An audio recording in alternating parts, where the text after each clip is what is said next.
And let's see, I guess we're going to start off with a number of staff reports. So maybe we'll start with Anne. You want to read it off, Anne?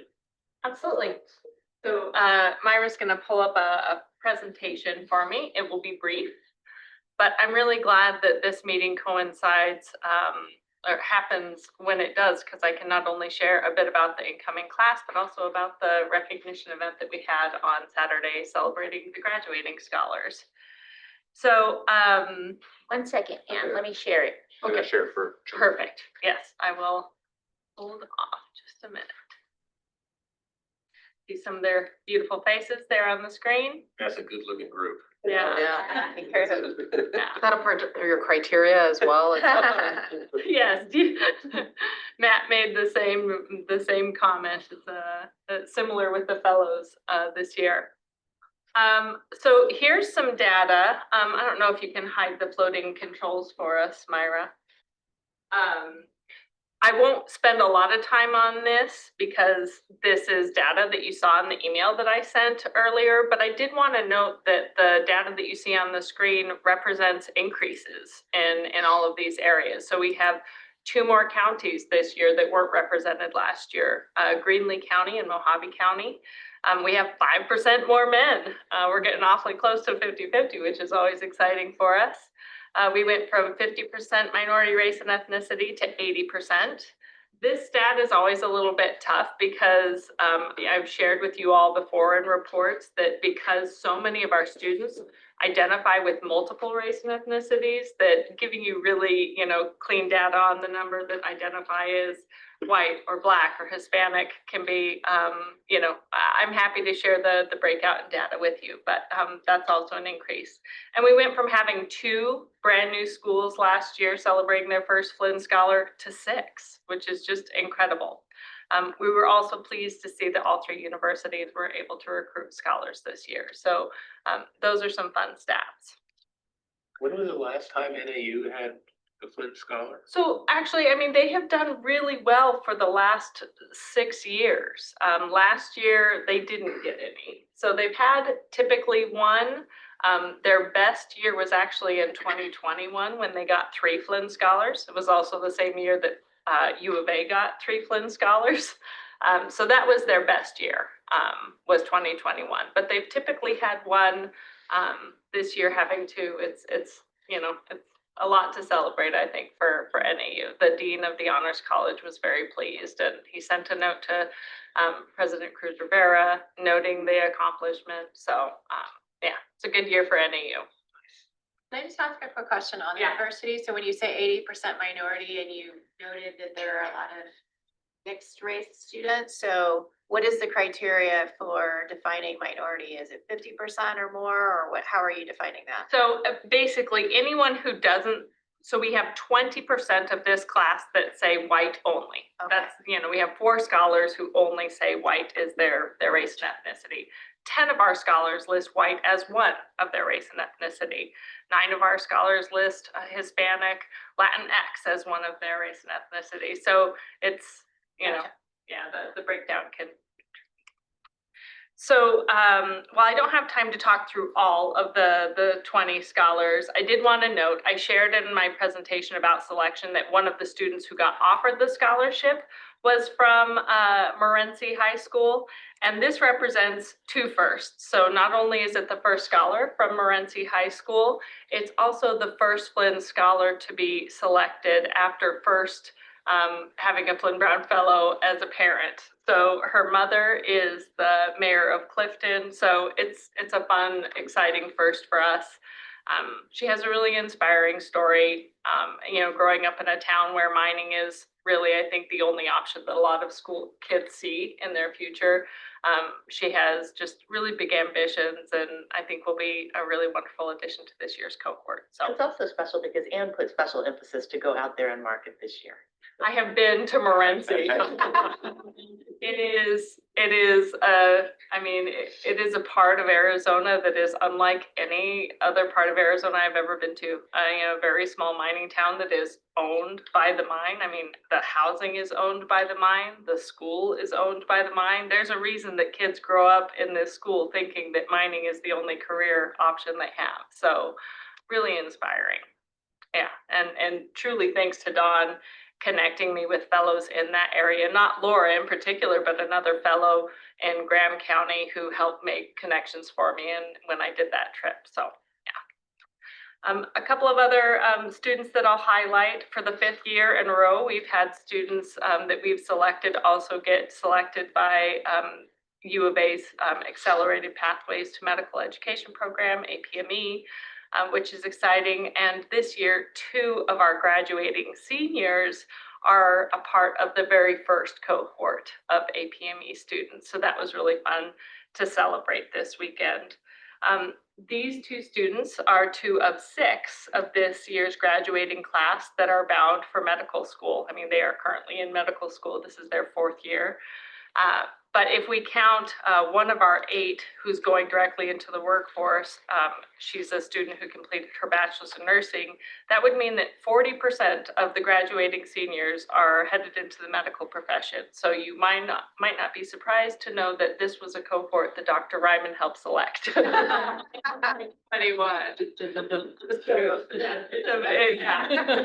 He is working directly on our medical professionals. So really fun. Well, I want to wrap up by sharing Dr. Ryman kicked off our event this Saturday, with his welcome and noted the 40th class that we are celebrating, which is obviously a really exciting milestone for us to be reaching as a Flinn Foundation. And we worked for the last 3 years with one of our Flinn Scholar alums to help us create a video to commemorate this milestone. And we were able to show it for the first time at the event on Saturday. And we want to share the video with you today. So I will click through and play that. Each year, we select the 20 best and brightest students from across the state of Arizona and offer them the Flinn Scholarship. I would not be where I am if it hadn't been for the Flinn Scholarship. The Flinn community is unlike any other community that you'll have available at any school. They've given me the world, and I'm so happy to be able to give back to the Arizona community. Accepting Flinn was probably the best decision of my entire life. I want to congratulate the Flinn Foundation on 40 years of this Scholars Program, and I hope it has 40 more.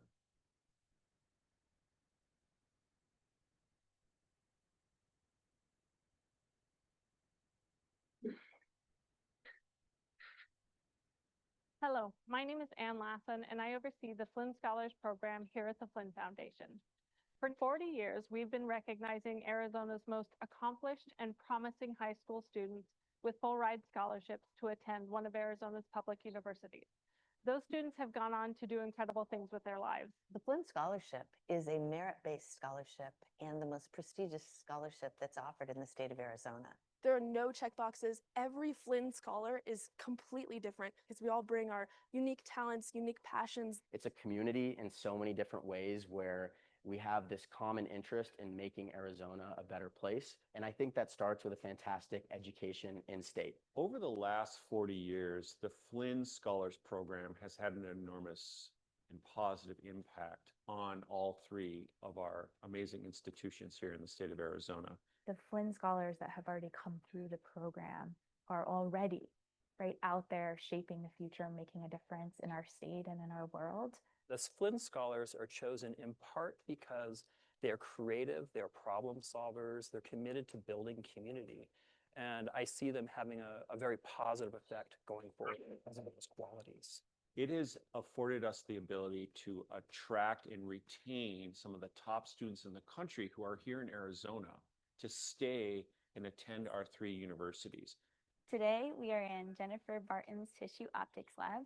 I've been working with PhD students at the University of Arizona to construct endoscopes that acquire samples of fallopian tubes. And getting into a lab like this or any lab can be quite a feet. So I'm really grateful for the Flinn Foundation for opening those doors for me. I am so, so glad that I stayed in state. I was planning on going to the East Coast for school, and then once I was offered the Flinn Scholarship, I had to accept it. I love working at startups, and I want to do that for the rest of my life. And I've had some really great experience doing that with some of the older Flinn alum, and I'm very grateful for all of that, and I look forward to continuing to meet more of the alum and work with them. I can't think of a better place to be and to make connections than in this small town full of science. So I think that has given me an unparalleled education compared to other places. The scholarship allows me to set my own course of direction and do what I want to do. It's allowing me to make the most of my abilities. I'm happy doing that. It is the most special of all of the scholarship programs that exist in Arizona. The Flinn Scholarship was created in 1986 by one of my predecessors, John Murphy. If I can, I reflect back to when I first arrived at Flinn. That was in March 1981. And there were lots of things to be done. But what I wanted to do was get to know Dr. Flinn. So I talked to him about the Flinn Foundation and about what his aspirations had been and what gave him the greatest pleasures. And he said, undoubtedly, it would be the nurses and the students we focused on. John Murphy really had a very vibrant and unique idea to partner with the state's 3 universities and create this scholarship that would keep the best and the brightest in our state. And he was very effective at that. He hired a person to run that program, Barbara Barnes. She really put her soul into running the program and got to know those students and nurtured those students. I'm happy to report that first year Flinn Scholar group is as strong a group as we've ever gotten. They seem to have understood that we were going to be doing something wonderful. And because they were so exceptional, that there would be exceptional opportunities for them within the honors group. And indeed there were. Barbara Barnes was just amazing back then. We called her like mom, and she cared about us as individuals. I don't think she thought, we were just scholars. She wanted us to get to know each other and feel like we were part of a family. I could probably say that Harvard came to visit us after a while because we were getting their very best students, but we were offering something that they weren't. And that was 2-3 week experiences across the planet. You could choose where you wanted to go and we would fund you. We have opportunities like the group seminar, for example, that's unlike any other scholarship program too, because it just unites all of us 20 scholars as well. We go to a completely different country. We're studying something that's really relevant to today's most pressing issues. To have that study abroad stipend and to have that financial burden not even be a barrier has been really freeing. We loved helping them put a pack on their back. I like being around other people and seeing that American culture is not the only thing out there. If I can pinpoint a lot of the things that I am now and probably that I will be in 10 years, I can trace them back to experiences I had during the summer that shifted my attitude. Yeah, my experience as a Flinn Scholar. So that's going back a few years. I was in the 5th class of Flinn Scholars, and I distinctly remember the various events each year that involved tug of war and other retreat and bonding opportunities. I always look forward to coming to the retreats. They're a ton of fun. So it's a really great network. Everybody's very open and friendly, but also just having the late night talks, bonding, and just spending the time that you don't usually get to spend during school because you're so busy with homework and other obligations. Getting connected with the broader Flinn Scholars at the retreat was amazing because older scholars can mentor you through something that you've always wanted to learn, but you never had the chance or the resources for. I'm so fortunate that in my job, I basically am asked to try and connect students with experiential learning opportunities to take advantage of what's unique in Arizona. So Biosphere 2 is actually kind of emblematic of some of those intersections. New incoming students can see someone who looks like themselves, who has done something that they could aspire to do in the future. And that's very powerful. My relationship with my faculty mentor, it hasn't been super long term, but we immediately connected, especially being both Diné and Navajo. I learned a lot about indigenous social issues and growing up on the reservation as well, and like seeing how my family's experienced certain issues. Being a part of a scholarship program that's been around for 40 years, I think it's very honorable and exciting to be a part of change and opening doors for different communities in Arizona. The fact that there are scholars who are practicing medicine in Arizona today, serving as Attorney General of the state, members of the legislature of this and other states, I'm very, very proud of that track record. that will be strong evidence of the impact of this program, far beyond my simple imaginings in those first few years and months. I don't think I would feel as much love for where I live and the people who are in it if it wasn't for the Flinn Scholarship. With experiences I've had around the world and around the country, I haven't found a community that can beat the one that I found at my university. I genuinely don't know what I would be doing if it wasn't for the Flinn Foundation today. It's the best feeling in the world to be part of this community.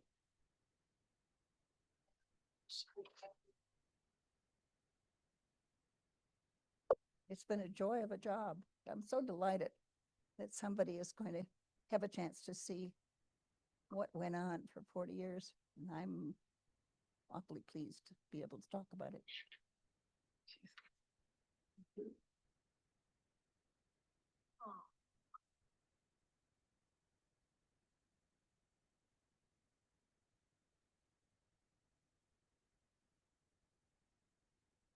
I get choked up every time I see it. It was a really special way to wrap up the event on Saturday and, pay tribute to this incredible legacy that Flinn has created, so.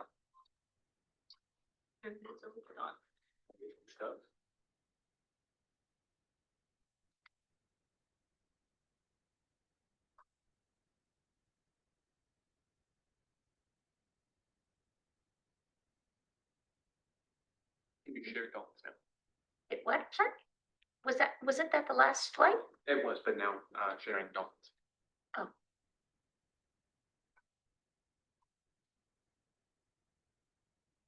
Sharing is off, I think. But we need to share Dawn's slides now. Oh, Dawn, sorry. That's okay. Hold on, I'll pull up slide on. Bear with me. Good morning. Yeah, I'm gonna share it. Dawn, do you have the clicker? She does. Okay, let me. Oh. How do I go back? What's that? Just gonna share. Gonna try and share it, but it's clicking on the slides. Bear with. Let me share this.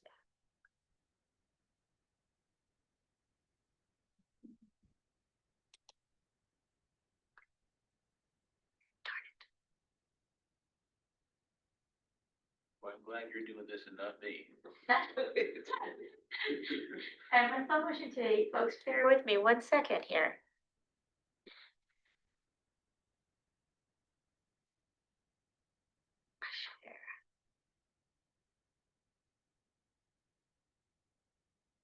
There we go.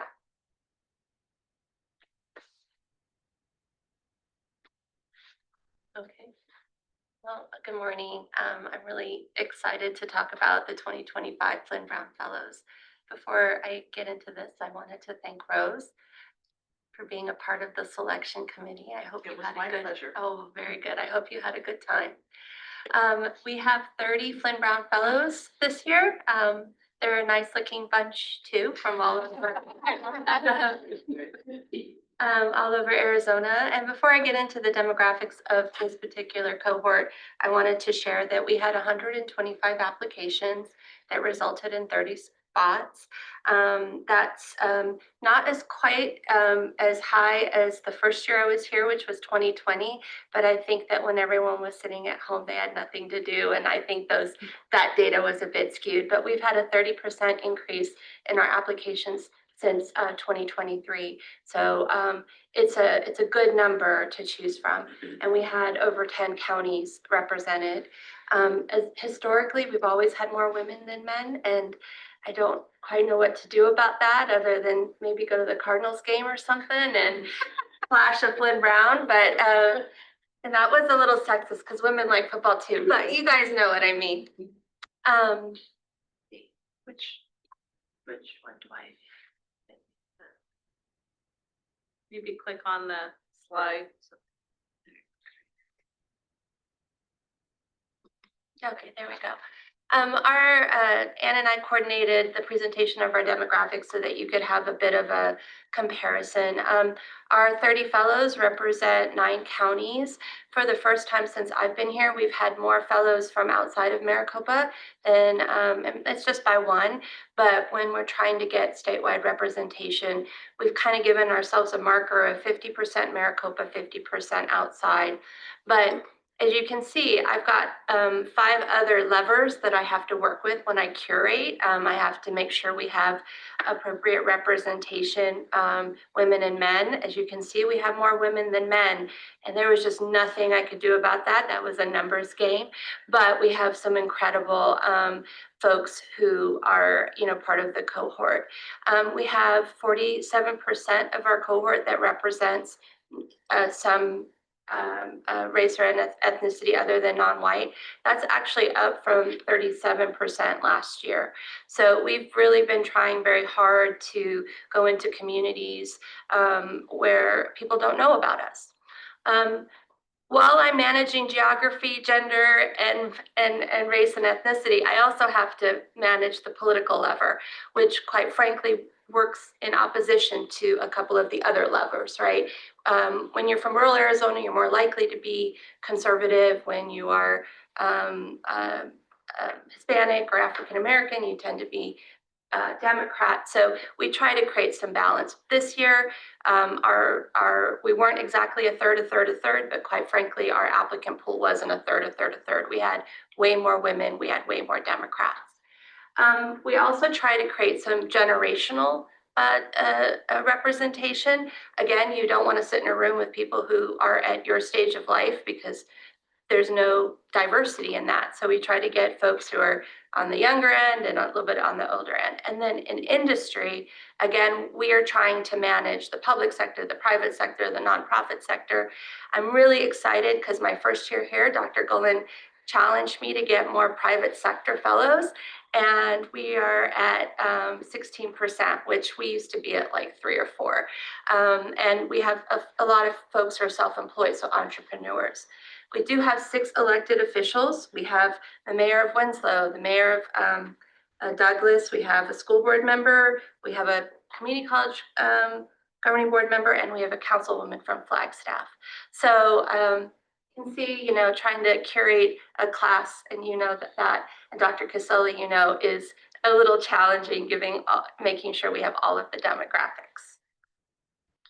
So I just wanted to share a little bit. I have 5 fellows I wanted to highlight, and really I'm trying to highlight how diverse we are from a geographic perspective, from different sectors, expertise, and background. So this is Danya Acosta. She is the mayor pro tem of the city of Douglas, but she's also a small business owner. She owns a gift shop and a hotel. Her experience is that she spent 25 years as law enforcement. She was a sheriff, she was a police detective, and she was a special agent with the attorney generals. After she retired, she shifted into municipal administration, and that's where we're at. And Cochise County is a strong county for us for fellows. We always get some really solid fellows from Cochise. Coconino County, this is Michael Marquez. He is the president and CEO of Mother Road Brewing Company. If you've ever been to Flagstaff, you probably had some of his beer. He's a tourism commissioner. He used to serve on the board of appraisal. He's a private business owner. I should tell you that we paired him with a councilwoman from Flagstaff and the Forest Health Restoration Director from Coconino, and that's our representatives from Coconino. You can see a diverse group of individuals. So 3 people from Coconino, and they all represent different sectors and different levels of expertise. From Maricopa County, I wanted to highlight Josh Munoz. He is the Associate Director of Public Policy at First Place. Many of you know First Place, many of you know SARC. He's is a behavioral therapist. He's spent 15 years actually working with children with autism and has a background in psychology. He's our psychologist, but currently he's in a role where he's working on public policy around issues dealing with individuals with autism and developmental disabilities. This is Shandine Parrish, and she's actually a council delegate from Navajo Nation. So she's an elected member of their government. She's also the assistant to the First Lady of the Navajo Nation.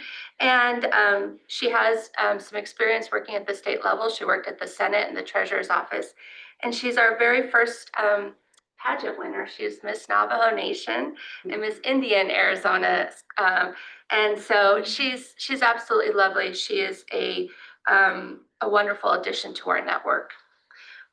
And then Kristen Randall, she currently serves as the Air Program Manager for the Pima County Department of Environmental Quality, but she's also a governing board member at Pima Community College. She's very eclectic in that she is a scientist, she is a biologist, but she stopped doing that and went to be a constable, ran an independent newspaper in Aravaca, and then came back to environmental science. So she's got a very eclectic background. And then finally, this is Superintendent Matt Schumacher. He is the superintendent of Clarkdale-Jerome District, which is a small district in Verde Valley. He's been a principal. He started as a social studies teacher in Catalina Foothills.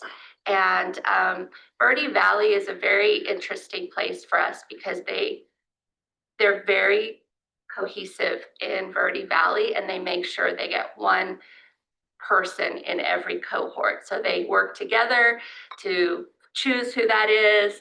They write the letters of recommendation. They lobby me. They make sure they come to the info session. So we always have someone from Verde Valley. And I just wanted to finish up with our academy schedule. I know that these are on your board calendars if you would ever like to come. We have our orientation lunch and then our convention in early August, and then we start our academy August 21st. We always start with sort of the base foundational principles of public policy, which is economy and government and budget, and then we get into the issue areas. We conclude on the 30th of October. Typically we would be on the 31st, but it's Halloween and people want to go home to their kids. So, and we usually do the last day at the state capitol. So if you are at all interested, join us, and I'm happy to answer any questions. Thanks very much. Great. Congrats. Right, well, we started off with the feel-good presentation. That's true, right? Abby? Sure. What place I like to be. I'll just briefly tell you about St. Joe's. Since the last time that we were in front of you and presented the information about St. Joe's, Dr. Ryman and I did a visit with Tony Houston. He is the president of Dignity Healthcare, relatively new to the market, and also sits on the board of GPEC. So Chris Camacho made an introduction after our meeting. We had a really pleasant meeting with Tony Houston, and informed him during that meeting that we were requesting return of the funds. It was pleasant. He asked us to work with his regional foundation person, someone who apparently oversees all of the foundations on the West Coast. That person is named Charlie Guida. He and I have had a couple of phone calls. The first, of course, was his attempt to say, no, really, we're just going to hang on to the funds and redeploy, and which said it's probably at a point where we were beyond that. So as a result of that, I've been asked to create a letter that is similar to the board document that we put in, sort of explain the outcomes. I'm trying to do that briefly, yet at the same time informative, so that these are people who are new to market. They don't understand the history here. And to tie it all back to the fact that Matt was diligent enough to uncover for us that in 1984, they actually named the Department of Cardiodiagnostics the Dr. Flinn Department. And that's sort of a full circle of them now asking us to name this clinic. And so getting ready to send that out this week, as well as I got a phone call yesterday from Doug Ross, who will be coming over this afternoon to have a discussion. So I feel good that we've elevated this to the right point at the hospital, that we will get recovery of funds, and that we can sit down and carefully craft a plan with them about how they would like to move forward and how we could support their vision in the future. So I think we're in a pretty good place. More to come, but That's wonderful. yeah, I think it just turned out very well. Any questions or further discussion? Happy to share and inform you as I go. And nothing to report. More to report. Did Doug Ross say what his agenda was for coming over today? No, I got a text out of the blue from him. Said, my name is Doug Ross. I'm from Arkansas. I've moved to Phoenix. I'm president of St. Joe's and love to, or I think actually he called and I was sitting in a restaurant with Mary and one of our researchers. And I said, I can't talk right now, but let's talk later. And then he set up a meeting for today. So, yeah. All right. Yes, please. Tammy, could you just remind us of the funding amount that's going to be returned? Sure, there's $1 million in the endowment, and we've asked for the accrued interest that sits in that account as well. My last recollection is just over $400,000 of interest. So it's a sizable amount for us. Yeah. You know, a time for the board to really consider what we might want to do. And then more good news. Yes, more good news. Well, Your hold for just a minute. This one's in form of PDF, so I'm trying to figure out how we would be able to share it. You can still share it. Oh, right here, sorry.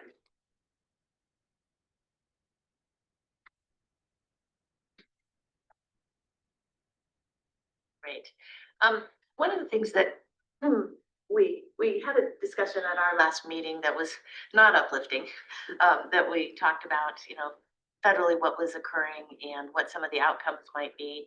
And there's been a lot of speculation, and not only between us, but amongst our foundation peers, and then more broadly in the Health Research Alliance that we are members of. They've set up some working groups to sort of contemplate, you know, different outcomes and different actions. At this point, a lot of that is just still speculation and contemplation. So we've been hearing anecdotal stories about the impact of the executive orders and budget cuts, but each member of our leadership team thought it would be best if we could capture a little bit more formal picture for all of you. And so we did one-on-one surveys. We went out and talked to 43 of our organizations, kind of in a blitz over about a 2-day period. Talked to some of our bioscience partners and arts organizations, and then the 3 scholar partners being the universities. We did these largely by telephone, some, one or two in person, and really to understand their perception of the anticipated executive orders and any measures that they were taking in response to that. Generally, the results were what you would expect. There's chaos and uncertainty around funding for scientific research, around arts, and certainly directives around DEI. But there were some surprises, I think, as we spoke with these groups. The arts groups were quite anxious, not so much about the cuts themselves, but about the market volatility and the impact on donations that might result in. The research universities and colleges worry about the Department of Education cuts, and would that result in lower student enrollment, particularly amongst foreign students, which is oftentimes a little bit more lucrative for them. And then Medicaid cuts stand to leave hundreds of thousands of Arizonans without insurance coverage, affecting our hospital systems. And finally, a really interesting thing among our arts and culture organizations are concerned around the decline in Canadian tourism because they get so many visitors from Canada each year. I knew that there were a lot of visitors from Canada, but I hadn't expected it in that way. So if we take a little bit more closer look at the arts grantees, they're concerned about individual, again, and corporate and philanthropic gifts, but especially any that are in the form of stock options. The Science Center, received the gift from the Dorrance family to redo the planetarium. That was in the form of stock. Fortunately, they dealt with that stock when they received it as they should, but it does put some downward pressure on them.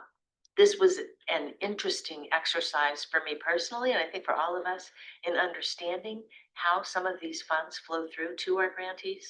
I did not know, like that the U.S. Park Service dollars went to the Museum of Northern Arizona, or the Fish and Game dollars that are deployed at the Garden, at the Sonoran Desert Museum, at the zoo. So it was, very interesting. None of the organizations intend to stop working on DEI efforts. They will change how they speak about it, as we will as well.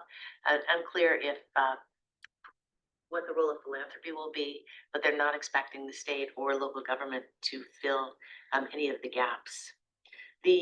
Probably the one we heard the most about in this is the museum and library services grants, and those being cut. Many of our organizations have grants from them. Scottsdale Arts was interesting because they are not feeling the effects of these federal grants, but at a local level with their city council having changed dramatically in this last election, they're feeling effects of that there. And then I think it's probably also worth noting that the Arizona Commission on the Arts is, living with last year's decrease in state funding and bracing for a tough budget fight as we go forward. So here's some specific examples. I've mentioned these, most of these already. 1 million visitors to the herd coming from Canada. A quarter of the positions at the Museum of Northern Arizona are federally funded.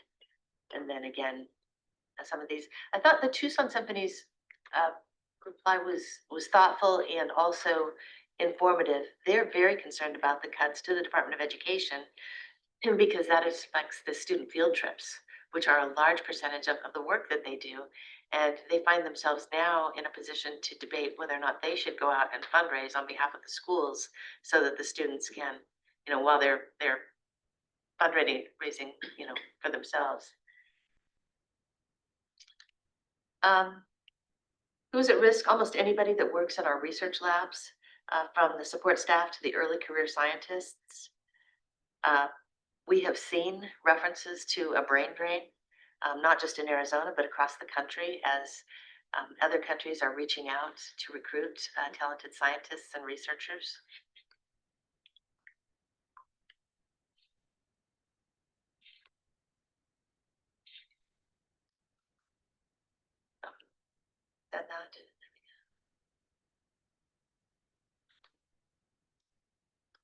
And then from the universities themselves, again, any cuts that will affect student aid, certainly the enrollment, an expectation of higher tuition rates, and wanting to know, and I believe this is not a new problem, but how do we work to convey the value of higher education in Arizona, specifically around research? And I think that's one of the things we've heard from Dr. Crow is how should the universities be better conveying the amount of university research that's going into so many of the products that we use today.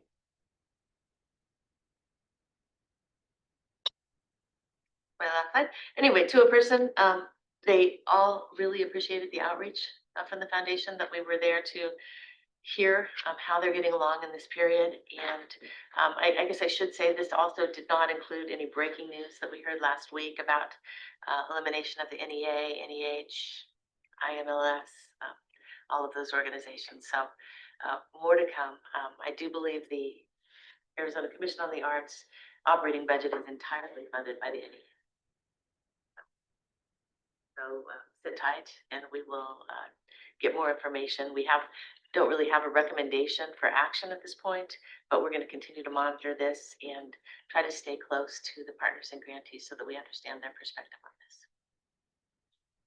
I mean, have you seen any increase just in people reaching out to seek potential funding or start to discuss how Flinn might be able to help or anything like that in anticipation of these?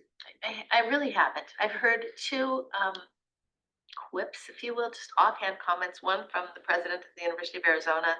Ann and I were at an event in town, and he said, we're going to look back to you when all this is over. And then Steve Martin from Child's Play did reach out to say that he had actually gone in last week to pull down a grant and it was gone. So, and that was one that they had already received. So, but he didn't ask, he was simply informing. No, not yet. Are all the federal funds now withdrawn? And I ask because, you know, in terms of cutting back on DEI programs, things like that, or renaming them, is there more to lose if people don't do that? Or have they lost everything they're going to lose already? You know, that's a great question. I don't really know the answer. If I don't know, if Dr. Baldwin's on, she might want to comment a little bit because she's got more experience with this than the rest of us. I believe she was asked to go back in and make some changes to a grant, and she's done those. And I hate using this word, but we're hopeful that that funding will still be there. Julie, did you have? Hi, everybody. Sorry, I'm at home and my internet's not great right now. But yeah, we were just asked to make some revisions, as Tammy said, to our large center grant. So we saw that as a potentially good sign that it wasn't just completely terminated, but it's just still very uncertain at this point, and we have very little communication with our program officer at NIH, and people just, you know, aren't responding to our questions and requests. And then also, you know, we have lost a lot of other funding at NAU. We've lost NSF funding, we've lost DOE funding, large grants. So, I mean, it's just not clear right now what else is going to happen, but we're kind of getting prepared for potentially losing some of our other funding as well. So I don't think it's over yet, to answer your question. Yeah. Thank you. Yeah.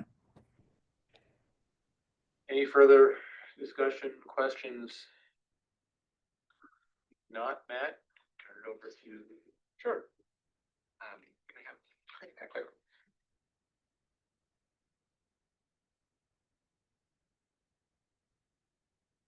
And then when you're ready, Myra.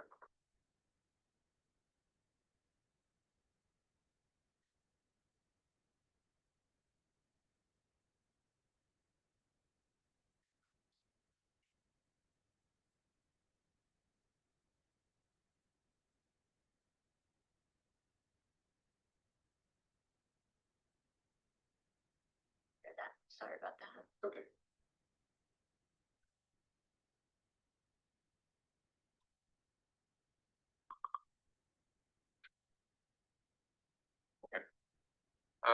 So I'm going to share with you the data that we presented to the community April 23rd at the Bioscience Progress Report. We had decent participation in that event. About 210 people joined for that one. It's much better than last year.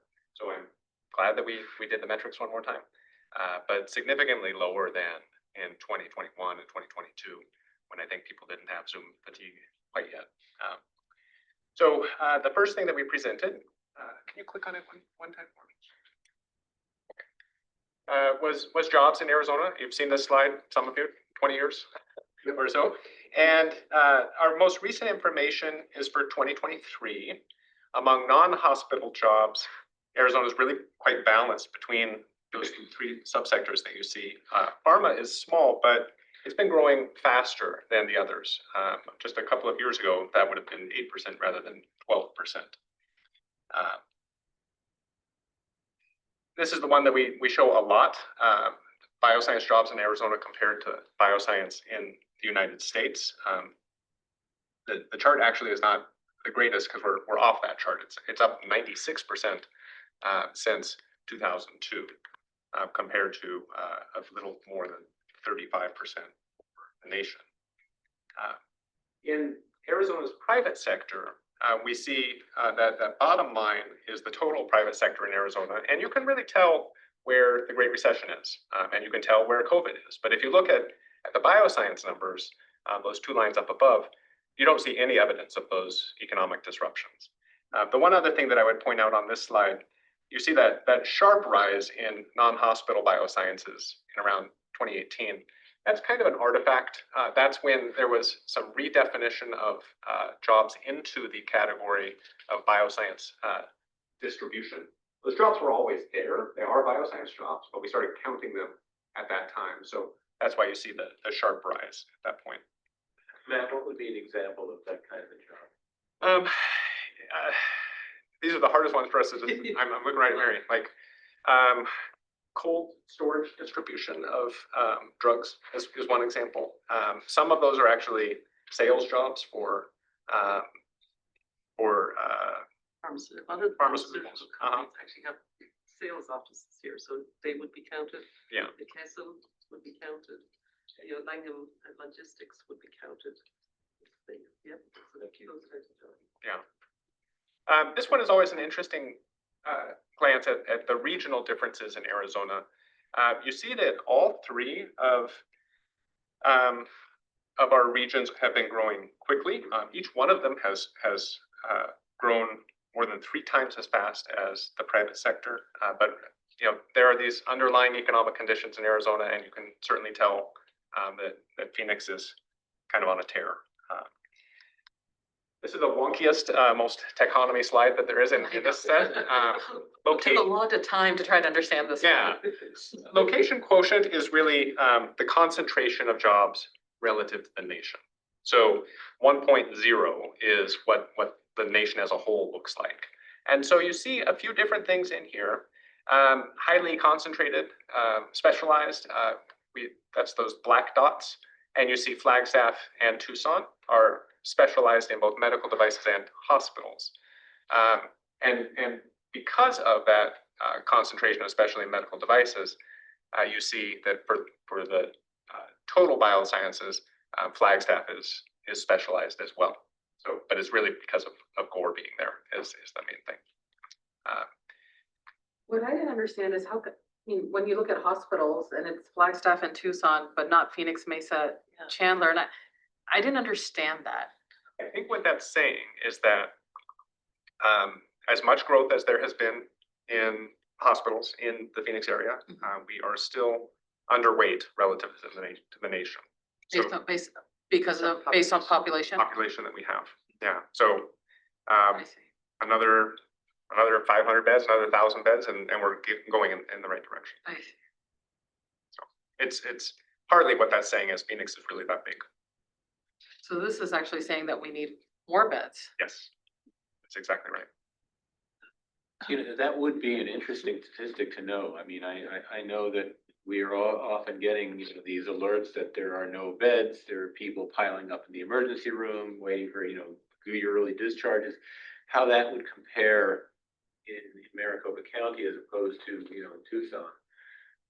I mean, based on or in Flagstaff, I can't imagine we're going to divert patients to Tucson necessarily, but I mean, it can be critical. I don't know if you guys. Yeah, I mean, and I think there's so many factors that lead to that, right? That I don't think could, be captured completely by this, right? I mean, this says we need more beds because maybe they're looking at that metric that there are a lot of people coming to the emergency department.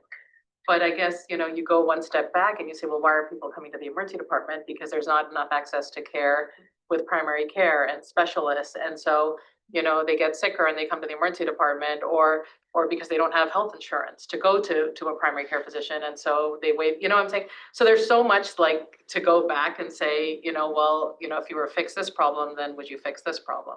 I think it's more complicated than just saying, okay, well, I think we need 1,000 beds.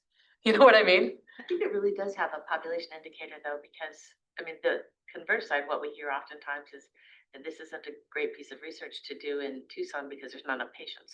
Really? Not enough patients. Yeah. It's the flip side of that, right? They Yeah. have more beds than is needed. Right. So they're saturated. It's sort of interesting, yeah. And then.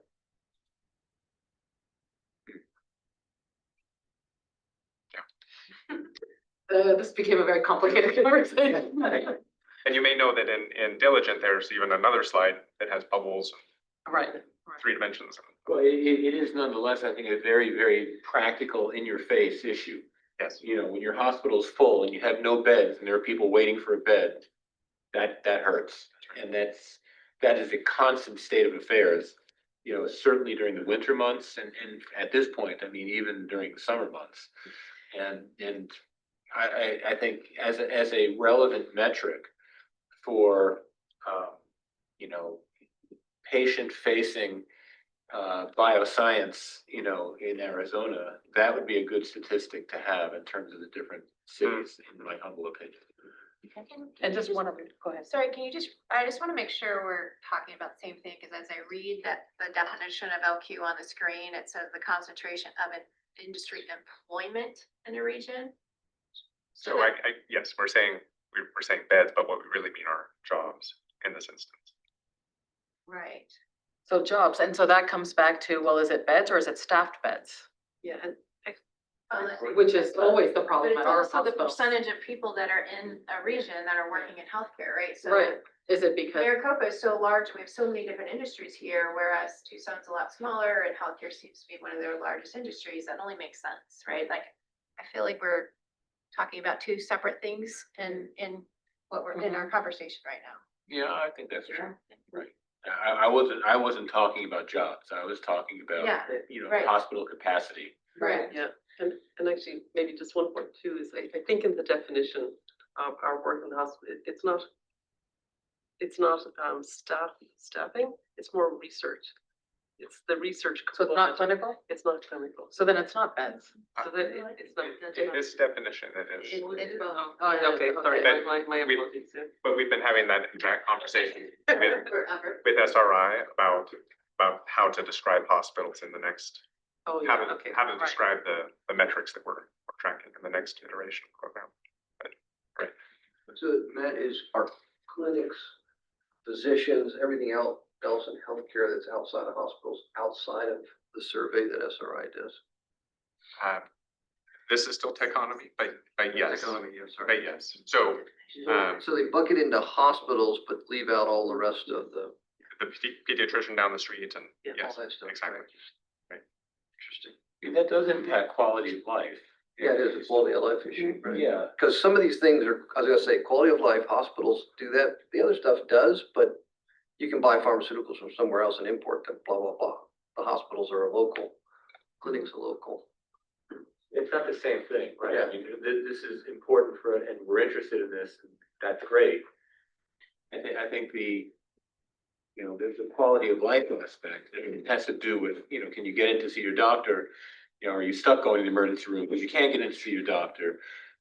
You know, is there a bed for you if you need it in the hospital? I mean, I think that's relevant information that's also worth tracking.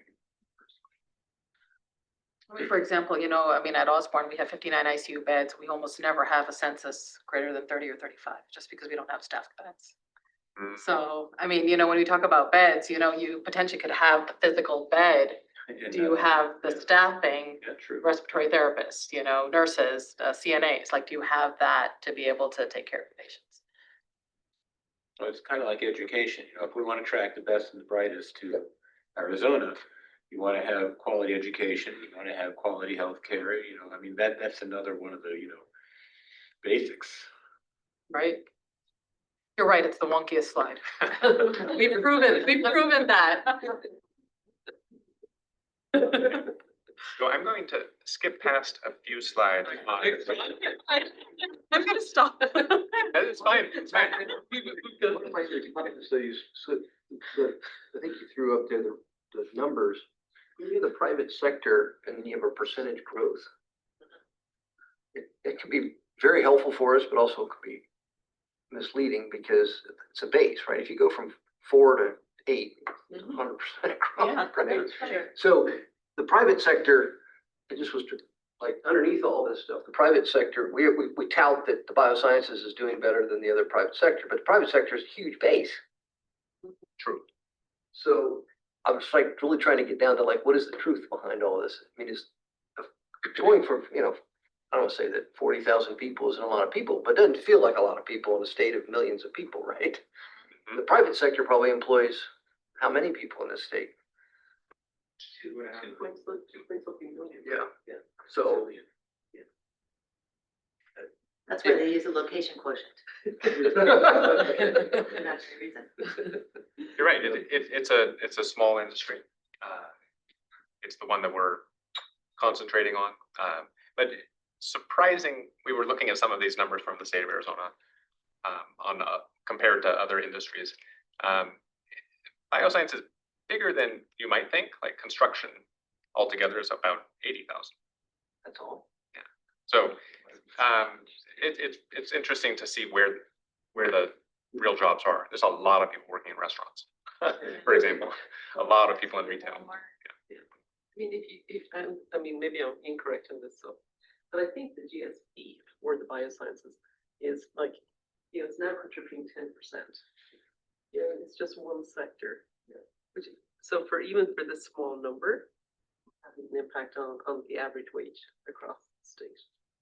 So that's, I mean, I real wage point of view. Yeah, okay. Yeah, that's impactful. So it just shows like the difference. So even if it's taken us 20 years to double the number in the field, and it'll take us another 20, but it is actually increasing the median wage. That's like GDP per capita, right? Yeah. I mean, that's the most important thing. So I guess we have 3 minutes to 9:30. Okay, sorry. I'm going to go to one slide on research just to chat about that for a second. So skipping over wages. Well, two slides on research. So this is all bioscience academic R&D.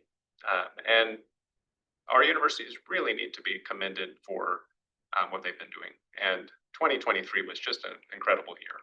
As you can see, up over $100 million in a single year. It was not that long ago that $800 million would represent 2 years worth of R&D. So Arizona has grown and we're growing a little bit faster than the country. I will say that the acceleration has slowed a bit. Maybe 3 or 4 years ago, Arizona was growing over a similar period of time at about 24-25%, and the nation was growing 12%. So everybody's been growing fast. We're growing a little faster than the country.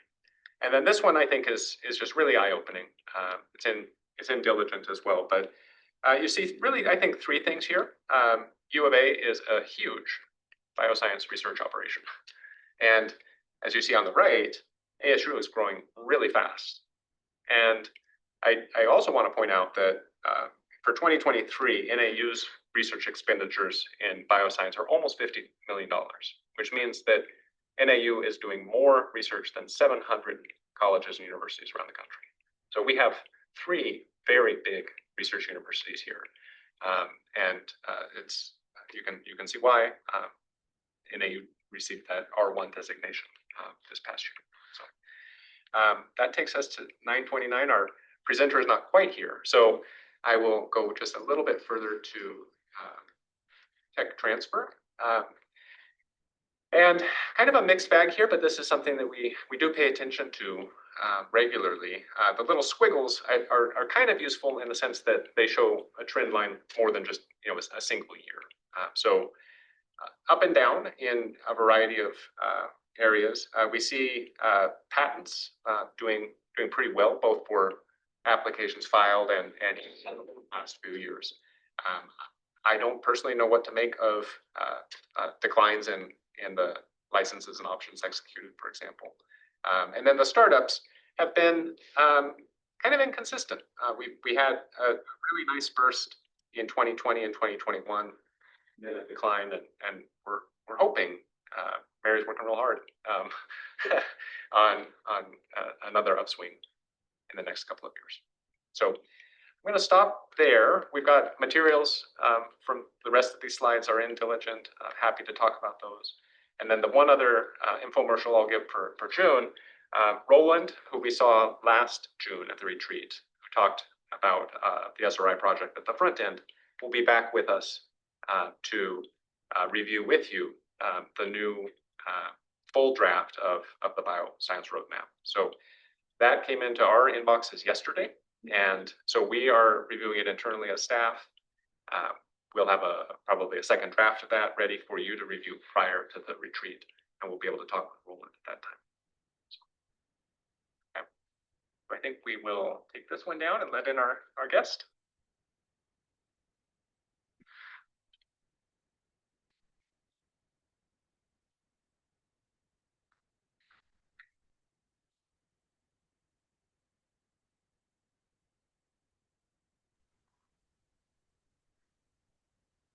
Hi, Hello. Good morning. Welcome. nice to see everybody. Great to have you here. So we're joined now by I hope I pronounced your name correctly, Susan Magsamen, founder and executive director of the International Arts and Mind Lab at Johns Hopkins University. She's an expert in neuroaesthetics or NeuroArts and how the arts affect and change our brains and biology. Fascinating subject. It's an area that I think we'll all find very interesting. Maybe before we start, we can just go around the room, introduce ourselves briefly, and maybe you want to start, Myra, at your end. My name is Myra Romero, and I am the executive assistant to the CEO here at Flinn Foundation. Nice to meet you. I'm Carrie Miles, and I help run the conference center here, but I also help Tammy out with a lot of the arts and culture things that we have going on here at Flinn. Hi, Susan. Welcome. I'm Stacy Sullivan. I'm the run the communications team here at Flinn. Good morning, Matt Ellsworth, Chief Administrative Officer. Good morning, Ann Lassen. I oversee our scholarship program. Good morning, Dawn Wallace. I'm Vice President for Civic Leadership. Good morning, Susan. Tammy McLeod, President and CEO of the Flinn Foundation, and your fangirl. All right, Rick Caselli, behavioral neurologist and Flinn board member. Good morning, Sean Kirkpatrick, Flinn board member. Hi, Rose Papp. I'm a board member. Good morning, Alpa Shah, board member. Good morning, Heidi Janega, also board member. And we have some people online. Julie, did you want to? Yeah, good morning. I'm Julie Baldwin. I'm also a board member. All right. Please take it away. Well, thank you. Thank you for pulling all of us together. This is a really amazing time to be having this conversation with so much happening in the world and happening in our country. We had a board meeting yesterday with the NeuroArts Blueprint. And so this is very timely for me because we really, I think, evaluated where we are with the blueprint. And I think really aligned on how this work is more important than ever. And so I wanted to take, I believe, about 15 or 20 minutes to just kind of give you an update on where we are with the blueprint. And I'm going to move through a couple of the impact slides quickly, just in the interest of us having a broader conversation. So let me pull up a deck. I believe that Trace sent you some materials this morning, and I'm sorry they didn't make it to your board packet. I was traveling, but I sent you a copy of the deck and then also some information on the Community NeuroArts Coalitions, and we can maybe go into some detail of that if that's appropriate. So let's see if I can get this deck up. That's the first thing. Can you see that? Yes. Okay, and I'm going to try to go to maybe slideshow. Let's see what happens. Maybe, let's see. Oops, that's not what I want. Okay, hold on. I think I can do it this way. Okay, can you see that?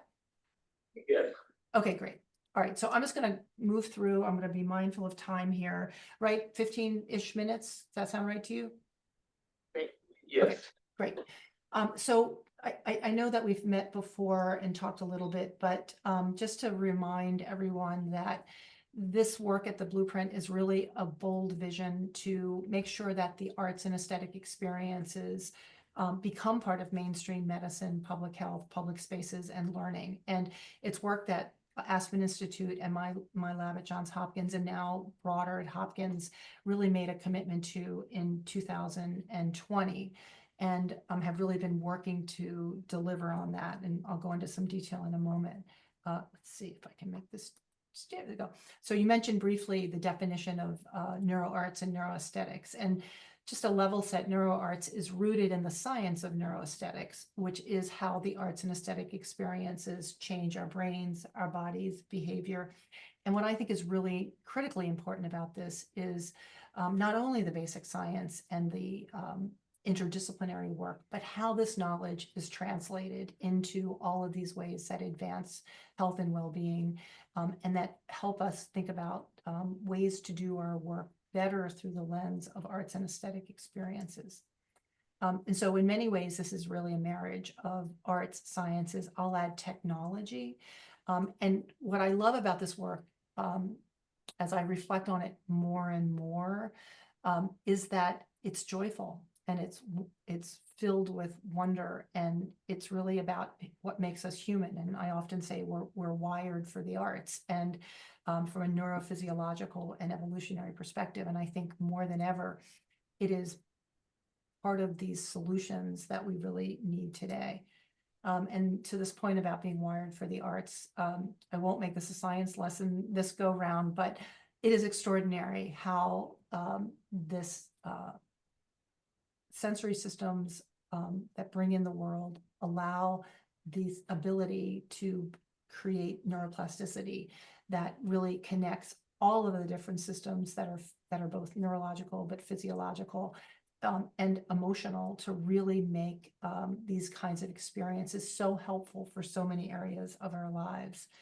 And we're seeing now, a couple years in, how NeuroArts is actually impacting so many sectors in society.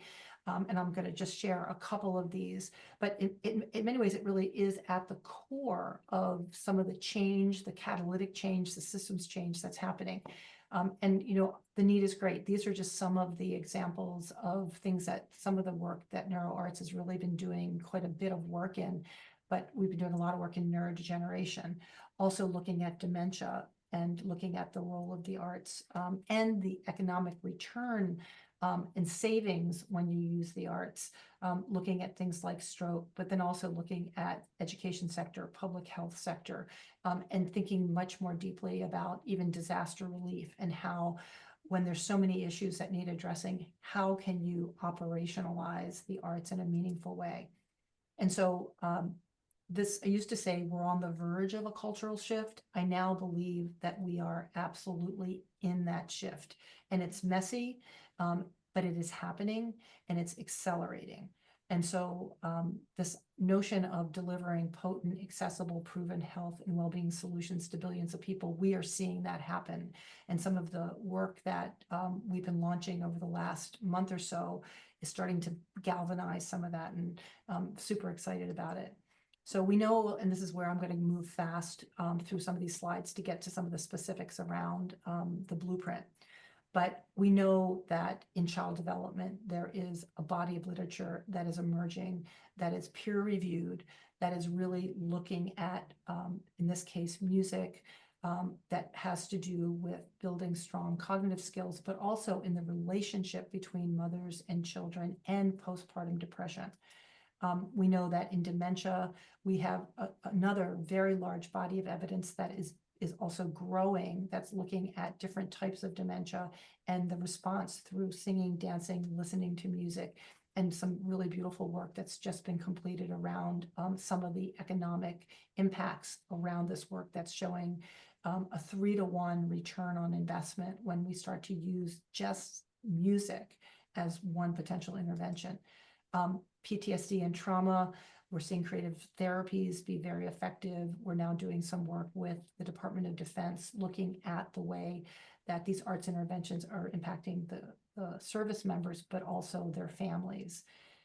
Parkinson's has been well documented, and looking at not only effectiveness, but looking at things like dose and dosage related to gait and mood and sleep. And, you know, dose and dosage is a medical term, but we're now seeing that when Parkinson's patients are dancing and they're dancing more regularly, they're staying off symptoms and the disease progression is slowing.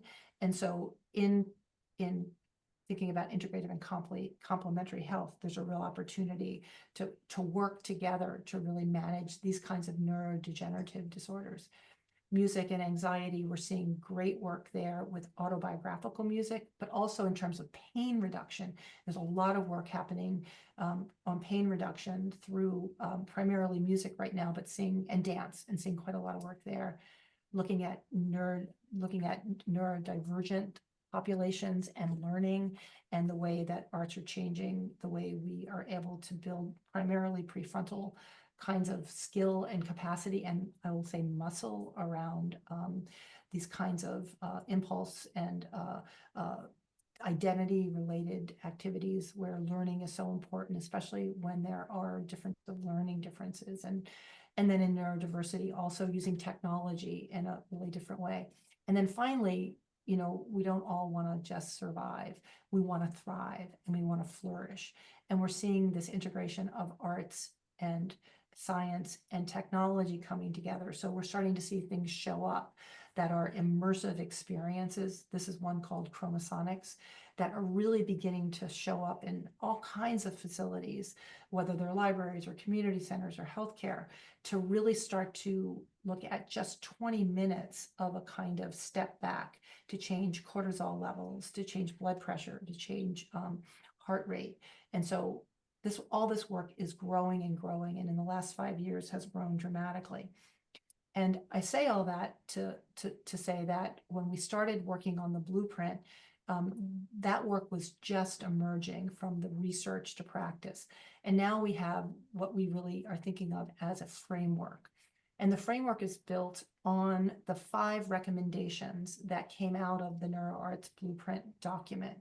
And they're really important. One is around strengthening the research foundation, and that has happened quite a bit. We needed more research to basically support what artists always knew, but to add to it, just bring something that wasn't there. And to be able to think about all these complexities of the different art forms, along with the different kinds of issues that we were trying to solve for, and then to think about this idea of translation. And then to really support the arts practitioners that are already at the front line, that are already doing this work. And then the third is to expand that group of people that are working at the front line, that are the arts practitioners, whether they're in communities, whether they're creative arts therapists, whether they're psychologists or social workers, or folks that are doing arts and education in schools. And so moving toward what really is career development and thinking about enriching that in multiple ways has been a really important recommendation. And then thinking about what does that mean in terms of a sustainable funding model, which ultimately means effective policies in all of those different sectors.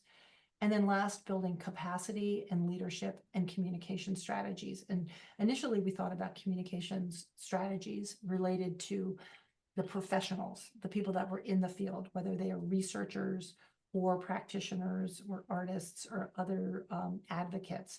But increasingly, we knew that we would want to start to think about the general public and to really begin to start to think about affinity groups. So those are the recommendations. And what we did is really move those recommendations into a strategic framework. And that framework includes building evidence, building infrastructure, and building community. And so if we were to do that, if those strategies or initiatives were effective, what would be the impact? What could we expect in a field building model? And so this is where we look more at, and these are sort of abbreviated, being able to have the evidence to drive practice, funding, and policy. The evidence is really important. To have a qualified, well-compensated, diverse group of practitioners that are creating a workforce that is sustainable. To think about this idea of a rigorous interdisciplinary way to look at certification and degrees, and just within academia, what are the pathways to achieve that? And then along with that, dedicated funding and other kinds of policies in all of those different sectors. And then finally, you know, if we're successful, a vibrant network of stakeholders that are adopting this in all facets of our lives, including thinking about child development, end-of-life care, workforce and workplace competencies and field building. And so the implications of the strategies are really both diverse and I think potentially really profound. Whoops. There we go. So to create the strategic initiatives, we looked at evidence, infrastructure, and community, as I said, and we identified a number of initiatives that we felt that we could build within the capacity of the Blueprint team. And so under evidence, you see Renee Fleming Award, the research agenda, economic analysis, and now we are editors of a journal called the Leonardo Journal, which is part of the National Academy of Sciences. And I'm going to talk a little bit about these in detail in a moment. But we have begun those in bold are the projects that we've started under evidence. And infrastructure, we've also launched the NeuroArts Resource Center. We've launched the community coalitions. We've launched the academic networks, and we have been building partners through something called the Bright Eyed Coalition. Under community, we have launched a communication strategy. We also are both attending and having a number of summits and gatherings. And then next year, we will be having our first global summit. So you can see we haven't started all of the initiatives that are in the first 5 years. We're now 3 years in, but we've started the majority of the ones that we think are really important to begin to have some real significant change. And this is a page that I think is really important. So, kind of keeping our eye on the ball and always coming back to this. If those initiatives are successful, how would we change the world? And what would the world look like? And I think, we come back to this and we keep adding to this and I think modifying it. But what we think is that this is a long game. So we're not saying this would happen in the next 2 years, but that evidence-based arts interventions and cures would be embedded in healthcare, education, and public health. That places and spaces would be designed to enhance well-being and connection. That youth, and if you start upstream with this work, you eliminate a lot of downstream issues. When you think about resilience, resilience in many ways equals neuro flexibility and neuroplasticity, which happens primarily in our early years. So when we think about youth, having access to arts and aesthetic experiences, being embedded in the school experience really changes lifelong learning and citizenship.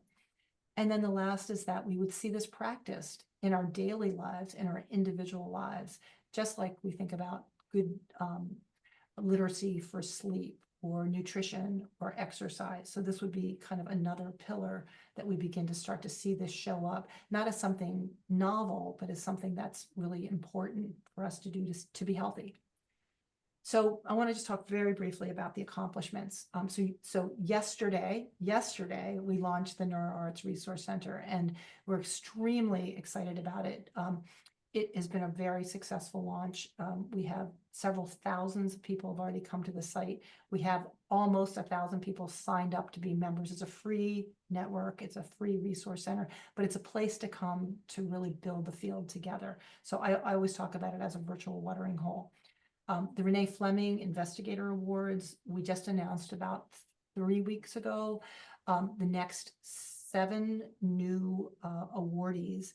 In each of these teams, there's an artist and a researcher received $25,000 to do a project that's in the NeuroArts. So from last year and this year, we now have over a dozen really spectacular projects with young investigators that have mentors, that have a pathway to really being successful in being able to achieve the research. And it ranges from healthcare to learning to end-of-life care and all kinds of art forms and different ways to measure that.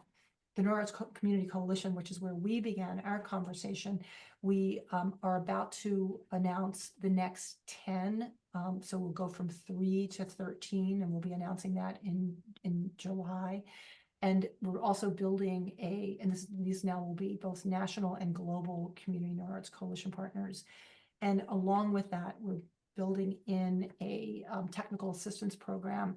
We've had now over 600 communities around the world be interested in being a Community NeuroArts Coalition.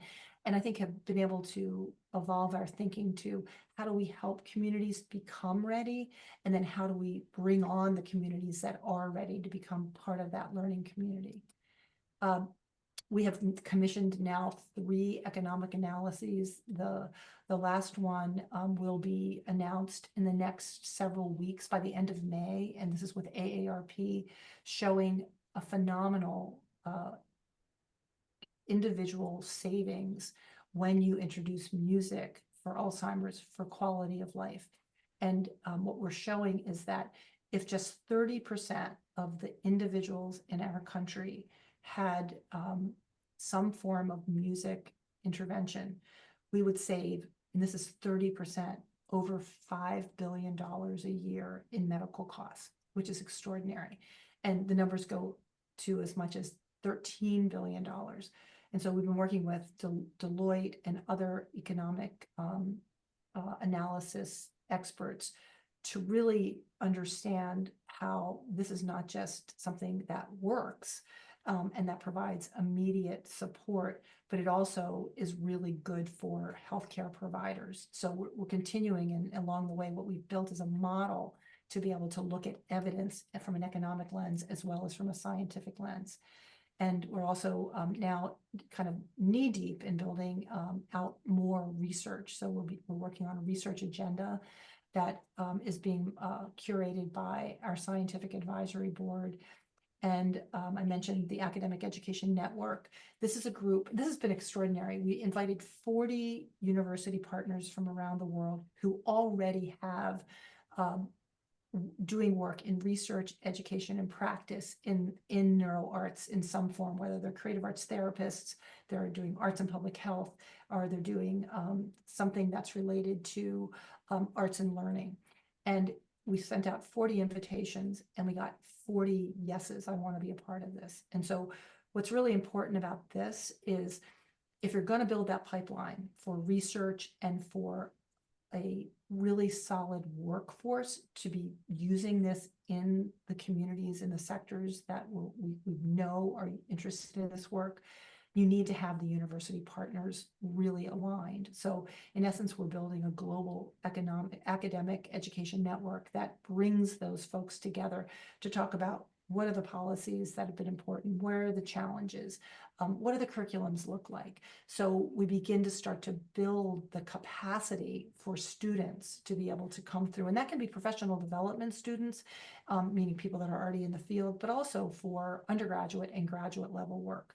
So we're extremely excited about that. This is just to say there's more work to do. There's a lot more things that we have not gotten started that we're really excited to begin over the next several years. And part of our day yesterday was really looking at that. We're not alone. We're working with many organizations all over the world who are really unbelievable partners in this. And I think this is real at a national level and global level, but at a hyper local level, I think that's really where the action is. And so we're seeing lots of communities come together to really start to embrace this and build this rhizome within their communities. We think that we are at the beginning of a long road, as I mentioned. And just to put it in context, you know, it's been about 75 years that neuroscience, women's health, bioethics, and most recently climate change have really become new fields. So we think we're doing something beyond a small shift, but really a big change and a systems change in how we think. So we're well on our way to building a funding base. We've raised about $5 million. We just got a recent grant from Music Man Foundation that is now harnessing a larger $10 million raise that at Hopkins, we're really leading this development effort and with full support of the president and the provost to really support the arts and NeuroArts. So that's very exciting. And I think I will stop there. So let me pull down the slides and hopefully move us into a bigger conversation. Wonderful. Thank you so much for that overview. I know you've covered an awful lot very quickly. I'm going to breathe now. Let's open it up. Who would like to go first? Well, maybe I can start things off. Just thinking of your plan to have the arts play a greater role in the healing sciences, so to speak.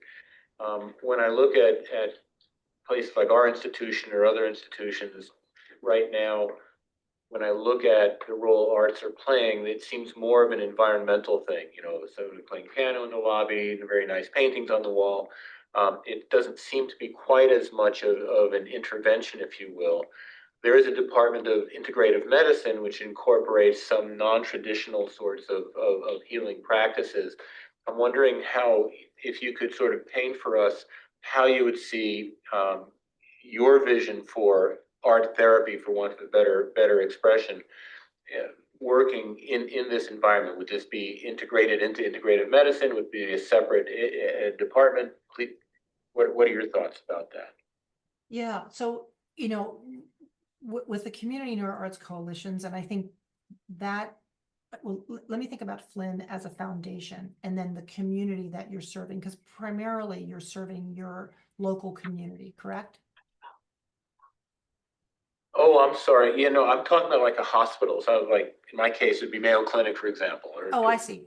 I see. So, so the hospital settings are really moving towards a much more integrative approach to using the arts for prevention, for intervention, and also for long-term practice. And we're seeing that, you know, I think you probably heard a bit about social prescribing as another kind of aspect of this, which we're also working with social prescribing, where we're seeing at a physician's level, at a social worker level, at a psychiatrist or psychologist level, literally prescribing the arts.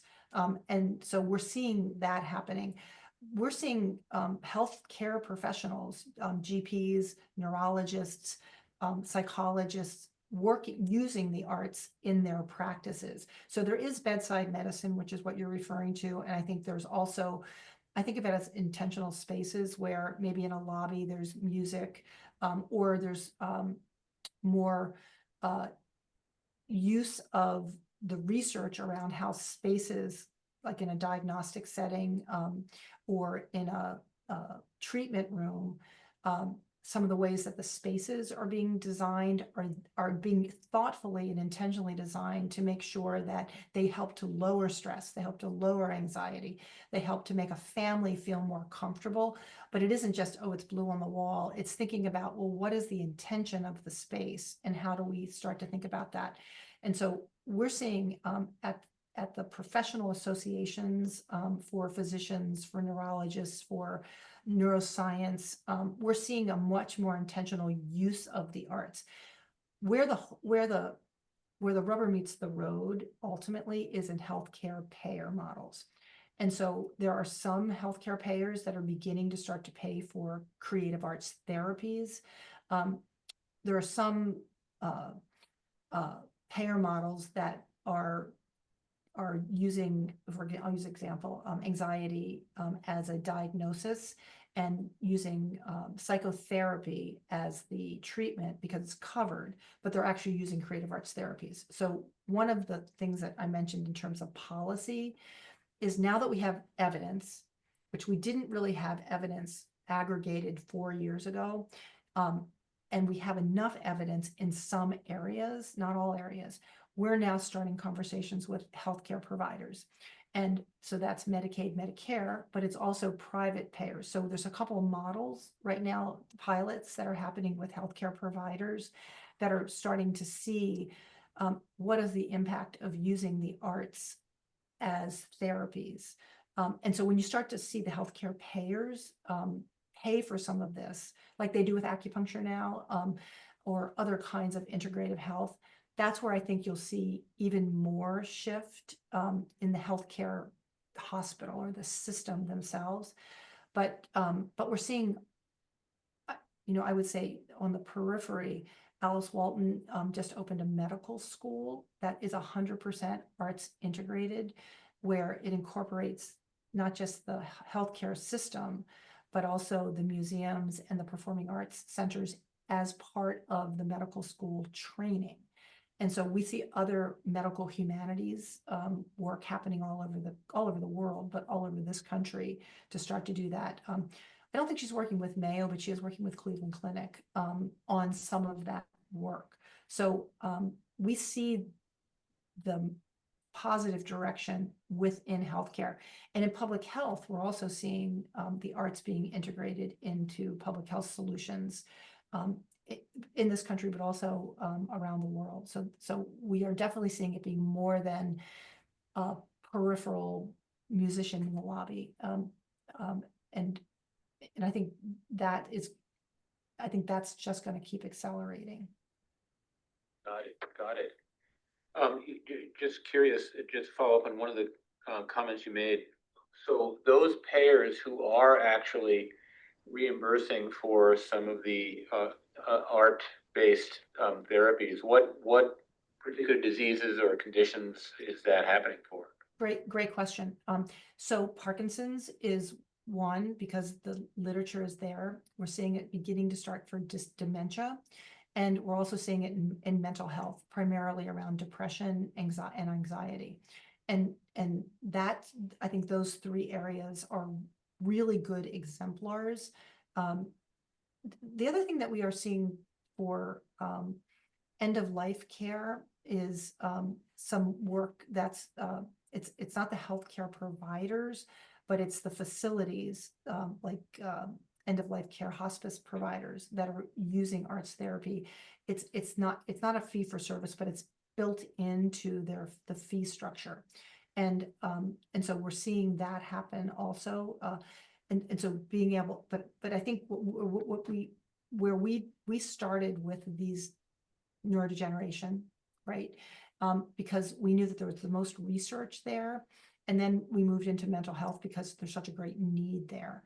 And so there has been, because the payer model is they're paying out so much for these end-of-life care and or neurodegeneration, so older, much older care, aging care, and for most, not all, but a lot of youth mental health. So those were two pain points for the payer that we felt we could try to address. And that's where we're seeing the most traction.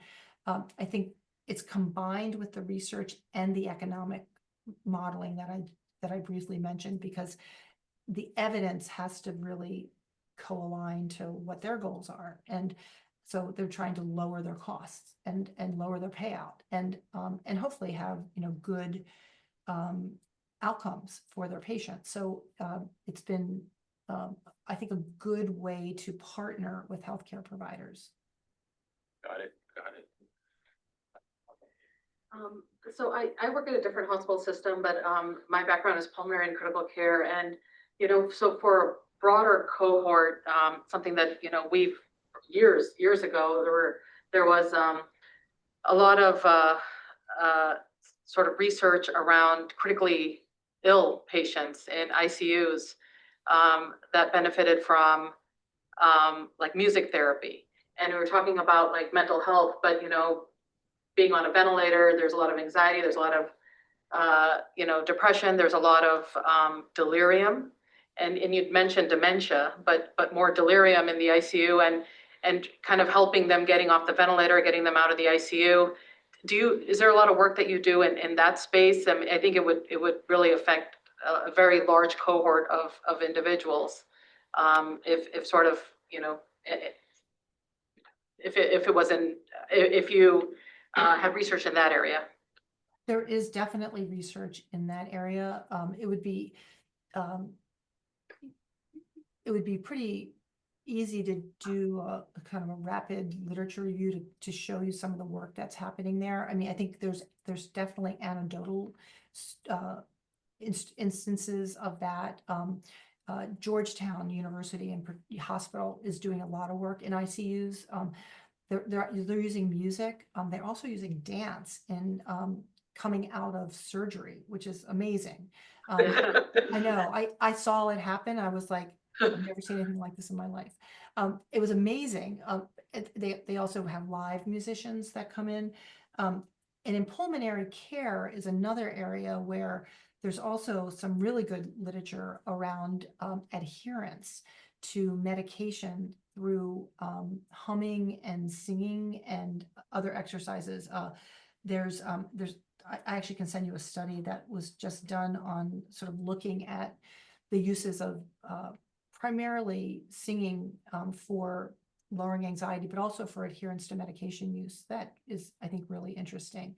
And some of this is being done at a community level. So at community hospitals where they're using community health workers to go out and get patients singing with their families. I mean, so some of it's in healthcare, some of it's in the hospital, but some of it's in the community too. Thank you. Really lovely presentation. Thank you. I started a software company, so I want to turn our attention to the private sector and ask a question with regard to adoption within the private sector and the networks that you're creating in the private sector of what are the types of companies that you see adopting, just anecdotally in the technology world, you know, maybe even mocked to a point with, you know, shows like Silicon Valley and others where the quote unquote nice to haves of something like this, NeuroArts or arts therapy, things like that, that are brought in to spur on innovation are always the first things that get cut when budgets start to tighten.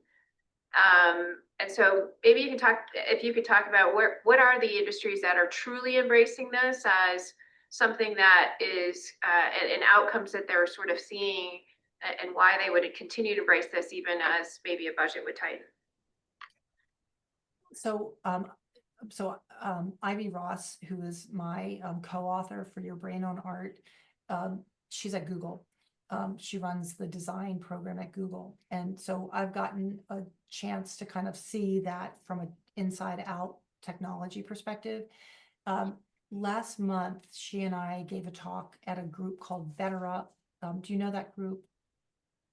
They work with HR executives and also C-suite executives looking at sort of identifying what are the pain points in companies and what are the solutions. And you know all of these in terms of slow quitting, retention, recruitment, collaboration, innovation.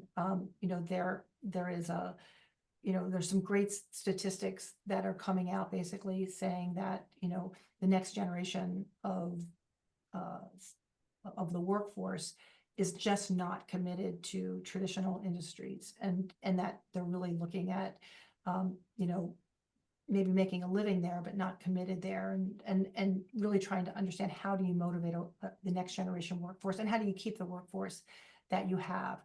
And so Ivy and I gave a talk at Better Up a couple weeks ago, and it was really clear that HR is really looking for the next line of work, a next line of how do you begin to solve some of these really intractable issues. One of the big issues that came up besides collaboration and community building and innovation, productivity, was mental health. And so we're seeing more work in mental health interventions related to the NeuroArts in corporations than ever before. And I think they kind of go hand in glove with, time away, sick leave, lack of productivity, but bringing it back to mental health issues, stress, anxiety, depression, just existential paralysis. And so we're seeing a lot of that. There's a group called One Mind. I don't know if you've heard of them. They focus on mental health, but they have something called One Mind at Work. Kathy Pike is the executive director, and they have this coalition of Fortune 500 companies who have signed on to really begin to look at what are some of the interventions in mental health within corporations. And so we've been working with them to think about how do we start to bring in NeuroArts into this corporate setting in a way that makes sense. And some of it is design, right? Some of it's architecture and design and the way that spaces are developed or modified. Some of them are around belief systems and what does brainstorming even mean? So it's questioning some of the assumptions around the way businesses cultures are created. But I think it's a real flux time for corporations to think about what are some of these solutions. And so we're doing increasingly a lot more work with businesses. I'm giving a big talk in a couple of weeks to Salesforce which I think is interesting because Salesforce is out in most companies. And you mentioned technology. AI and technology are really part of the solution in this work. And so thinking about that as a intervention, but also as a dissemination and scaling tool and a personalization tool. So we're very interested in the role that technology can play in NeuroArts, and, you know, kind of beginning to look at some different models that, you know, like, for example, in an HR situation, you know, what are some of the ways that we can understand what an individual needs versus what the collective needs? And then how do we understand what are the collective needs within an organization? So Ivy and I in particular are starting to look at that more closely. Great, thank you. We might have time for one more brief question. Anybody going once, going twice? Sean, George? I'm just gonna ask, have you looked at partnering with any, I don't want to say assisted living homes or whatever, but, you know, like the elderly community, you got Sun City, these other places where you really have an audience of people that may really benefit from some of this stuff? So, so the short answer is yes. In my lab at Hopkins, we do primary research, right? That we do work with different communities, and we've done some work with assisted living programs here in Baltimore. We also are doing training for people that work in those kinds of assisted living or communities for creative aging. And we're actually doing a study right now looking at visual arts and aging population, and looking at nature as a really important variable. So in my lab at Hopkins, we do direct service in that way. The blueprint is really about building the field. So those organizations are partners, and they're taking what we're learning and they're using it. There are many other organizations, many universities or researchers or practitioners that are in many of those kinds of assisted learning programs. We also work very closely with AARP, who's been taking this work, and part of their idea is to disseminate this information really broadly for training and for just knowledge sharing. So, you know, I still think there's a lot of education and communications that needs to happen with all of these providers, that whether it's aging or educator school, you know, K-12 educators or others, in terms of the value of this work, and then what is it that you need to make this more impactful in your communities. But I think there's a lot that is happening at a direct service level, depending upon where you are. And that's where the community NeuroArts coalitions, I think, are so important, is they take within a hyper-local community, they're looking at what is happening, use it through this lens of arts and health and well-being and learning, and where are the holes, and where can the community help to support that. And so we think this hyper-local model is really the most impactful, because you know your community's best and you know what your resources are. And there are municipal funds often, but also philanthropic opportunities to support or to help build different kinds of infrastructures to get this kind of work where it may not be, or to improve what's already there. And so we've seen this in Palm Beach with Palm Health Foundation. We've seen it with the Lori Tisch Foundation in New York, and with KC Arts in Kansas City, where they've really pulled their whole communities together to see what do they have and what are they missing, and then building that out. So I think that's why this Community Arts Coalition work is really growing so rapidly. Can I just ask one quick? 30 seconds. Okay, 30 seconds. You have 30 seconds to answer. I just, in your slide of all your funding sources, many of them were federal funding sources, or, you know, foundations that do receive a lot of federal funding. How have the recent climate affected you and your timeline of roadmap or anything like that? So that's a great question. It's sort of the elephant in the room, right? So we have had a groundswell of support from private philanthropy since the beginning of the year. And we are actively raising funds for the blueprint. We are also at the same time seeing researchers, programs that have been funded through NEA, National Science Foundation, NIH, lose their funding. And so it is a very murky time. The commitment yesterday from our kitchen cabinet is to stay the course and then to keep hitting the drum, beating the drum, building the NeuroArts field, and to keep doing it through philanthropy and through hyperlocal communities, because this work already had momentum and was accelerating and is accelerating. And so we don't know yet what the implications will be at a federal level and what will change, but we're continuing the course with the resources that we have and adding to them. So, but it is a very troubling time. It's a very troubling time for science and for the arts and for academia. No question. I'm at Johns Hopkins and we get $3.3 billion a year, right? So Hopkins, you know, it's my husband is the chair of neuroscience at Hopkins, and he comes home every day and says the sky is falling. So it's, you know, I don't want to understate how serious it is. It's very serious. I think we can all buy into that. Yeah. Great question, Heidi. Well, I hate to say it, but I think we have to call a close to this session. This has really been really wonderful. I think we could spend another hour and a half on it. But we'll call it there. So thank you so much for taking the time with us. Thanks. Really. Sure. Take care. Bye-bye. All right. Well, that then, I think ends our formal session. Brings us to our executive session.